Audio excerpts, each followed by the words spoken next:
বাংলাদেশের সংসদীয় রাজনীতিতে এবং গণতান্ত্রিক প্রক্রিয়াতে একটি ঐতিহাসিক দায়িত্ব সম্পন্ন করেছি। আমাদের দেশের লক্ষ শহীদের রক্তের বিনিময়ে অর্জিত স্বাধীন বাংলাদেশের গণতান্ত্রিক প্রক্রিয়াকে সংবিধানের মধ্যে বিধিবদ্ধ করার পর থেকেই সাংবিধানিকভাবে রাষ্ট্রপতি নির্বাচন করার যে ক্ষমতা জাতীয় সংসদের হাতে ন্যস্ত করা হয়েছে, বাংলাদেশের জাতীয় সংসদ দ্বিতীয়বারের মতো এই দায়িত্ব পালন করেছে।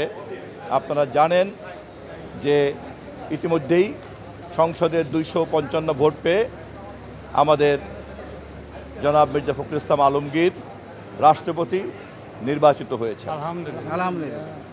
আগামী দিনের রাজনীতিতে বিরোধী দলের অংশগ্রহণ সহকারে গোটা সংসদের এই নির্বাচন প্রক্রিয়ায় যুক্ত থাকাটা আমাদের দেশের গণতান্ত্রিক প্রক্রিয়া, সাংবিধানিক প্রক্রিয়া, গণতান্ত্রিক সংস্কৃতিকে বেগবান করবে, শক্তিশালী করবে এবং জুলাই যোদ্ধাদের যে আত্মত্যাগ তার মর্যাদা পুনঃপ্রতিষ্ঠা লাভ করবে আজকের এই নির্বাচনী সংস্কৃতির মধ্য দিয়ে। ধন্যবাদ।